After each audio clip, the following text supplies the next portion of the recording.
Sepanjang Ramadan ini, menurut kemampuan yang ada pada diri kita, kita telah berusaha mengisi waktu dengan berbagai kegiatan ibadah. Sejak puasa itu sendiri, iktikaf di masjid, tadarus Al-Quran, melaksanakan sholat tarawih, menyantuni yatim, berbuka puasa bersama, dan seterusnya. Sungguh pun demikian, kita harus tetap melakukan muhasabah. Karena pada dasarnya, ibadah merupakan satu keseluruhan yang bisa saja dirusak oleh hal-hal lain di luar ibadah itu sendiri. Pada kesempatan sore ini, saya ingin menyampaikan sebuah hadis. Diriwayatkan oleh Imam Ad-Dailami dari Addi bin Hatim. Bahwa Rasulullah SAW bersabda, "Sittatu asya'a tuhbitul a'mala." Ada 6 perkara yang dapat merusak suatu amal. Merusak sholat kita, merusak puasa kita, merusak zakat kita, merusak bahkan haji kita, dan seterusnya. Inilah yang harus kita waspadai. Kita merasa kita sudah melakukan amal begitu banyak, tahu-tahu dirusak oleh hal-hal lain yang ada pada diri kita. Apa 6 perkara yang merusak amal itu? Yang pertama, al-istighalu bi'uyubil khalqi. Seseorang yang terlalu sibuk mencari-cari aib, mencari-cari kekurangan orang lain. Sekarang ini, oleh budaya kita, mencari dan membicarakan kekurangan orang lain bukan lagi hal yang tabu. Dikorek, dicari, kemudian berakhir dengan fitnah, dan begitu seterusnya. Dan itu merusak nilai amal yang kita kerjakan. Sibuk dengan mencari aib orang lain, lalu lupa kepada kekurangan dirinya sendiri. Bukankah dalam hadis lain Nabi mengajarkan, "Tuba liman syaghalahu aibuhu an uyubin nas." Beruntunglah orang yang kekurangan pada dirinya menyebabkan dia sibuk sehingga tidak sempat lagi mencari-cari kekurangan orang lain. Tapi sebaliknya, celaka benar orang kalau waktunya habis dengan kesibukan mencari aib dan kekurangan orang lain, lalu merupakan aib dan kekurangan yang ada pada dirinya sendiri. Pemirsa TV 7 yang berbahagia. Sibuk dengan aib dan kekurangan orang lain, dan asyik tenggelam di dalamnya, membicarakan si fulan, membicarakan si fulan, membicarakan si ini, menyebabkan kita terlena dan tidak sadar akan aib dan kekurangan yang ada di dalam diri kita. Dalam dunia jurnalistik ada ungkapan, bad news is good news. Berita jelek, itulah berita bagus. Berita yang bagus, biasa-biasa saja. Tapi berita jelek kalau diangkat, dikemas sedemikian rupa, bisa jadi berita bagus, menarik, kejutan, menimbulkan rasa ingin tahu, dan begitu seterusnya.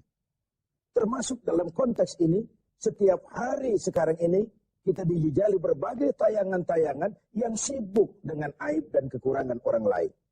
Sehingga mengakibatkan itu lalu menjadi budaya kita, dan hal-hal yang tabu tidak lagi dianggap tabu. Hal-hal yang sebenarnya memalukan sudah dianggap tidak memalukan. Sementara sedikit sekali contoh dan pelajaran yang bisa diambil dari hal-hal seperti itu. Karena itu, dengan melaksanakan ibadah Ramadan, kita juga harus mawas diri. Jangan sampai terjebak di dalam kegiatan istighal bi'uyubil khalqi. Sibuk mencari aib dan kekurangan orang lain. Sampai melupakan kekurangan dirinya sendiri. Yang kedua, yang bisa merusak amal itu adalah wa qaswatul qalbi. Orang yang keras hati. Hatinya itu kasar, keras. Beruntung kita kalau oleh Allah diberikan hati yang lembut, yang peka, cepat menerima kebenaran. Sebuah contoh, Sayyidina Umar bin Khattab. Orang yang diberikan hati yang keras, tapi mudah menerima kebenaran. Cepat menerima kebenaran. Dia yang dimaksud qaswatul qalbi ini, sudah hatinya keras, kasar, dan tertutup untuk menerima kebenaran. Hatinya itu degil. Hatinya itu tertutup. Cupik seperti katak di bawah tempurung. Tidak mau menerima kebenaran. Nah, Tatkala kita tidak mau menerima kebenaran, lalu kita merasa kitalah yang paling benar. Banyak sekali dalam perjalanan hidup ini orang-orang yang kemudian terjebak menjadi pemilik kebenaran. Mengklaim yang lain salah semua, cuma dia saja yang benar. Akhirnya juga terjebak pada hati yang keras dan kasar seperti tadi. Hati adalah raja dari kerajaan tubuh manusia.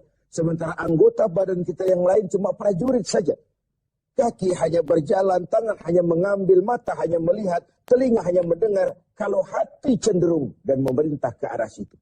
Maka benar ketika Nabi bersabda, kalau baik hati, baiklah seluruh badan. Kalau rusak hati, rusak jugalah seluruh anggota badan yang lain.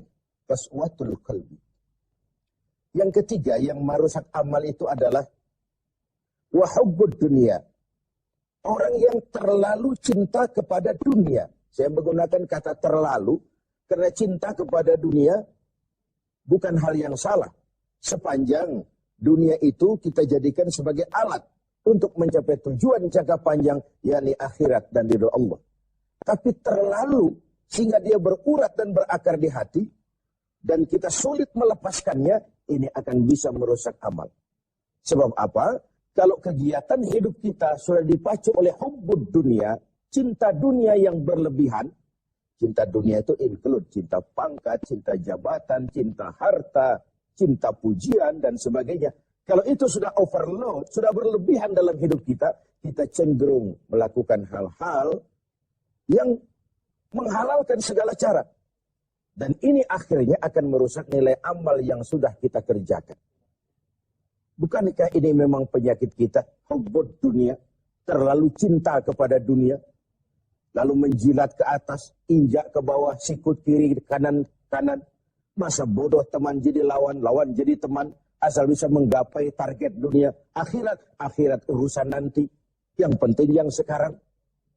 Padahal yang nanti itu ditentukan oleh yang sekarang ini. Kalau beginilah cara kita mencapai tujuan, kita sudah merusak yang nanti itu juga.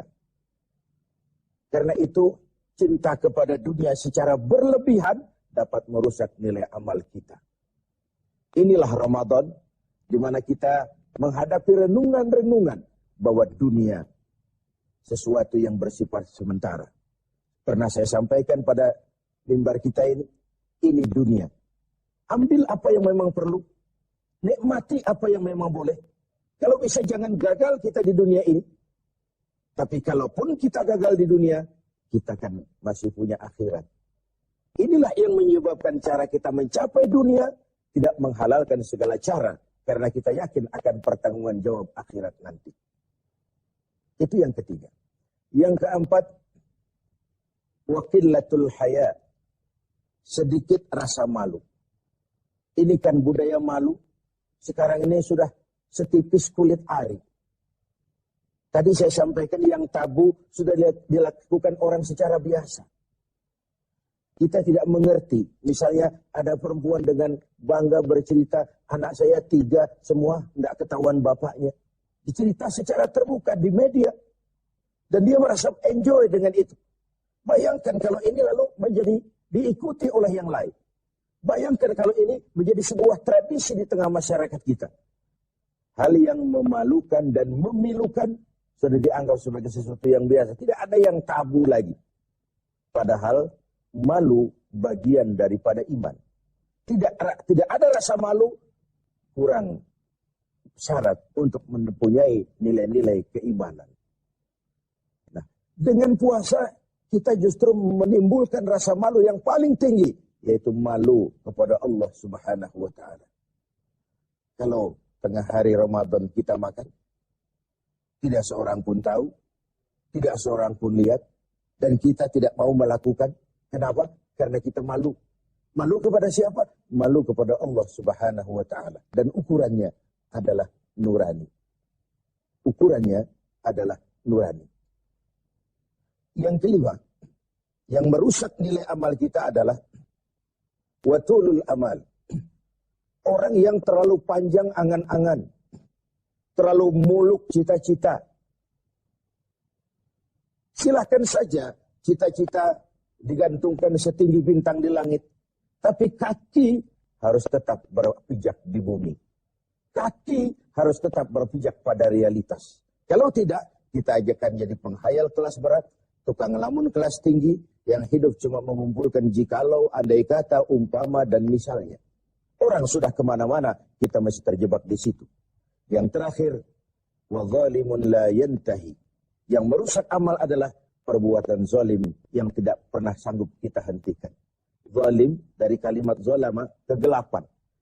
Kita terlahir putih, bersih, suci. Kitalah yang menghitamkan diri kita sendiri dengan perbuatan-perbuatan yang menentang Allah. Dan itu artinya kita zalim kepada diri kita sendiri. Semoga kita dapat menjaga diri dari hal-hal yang merusak.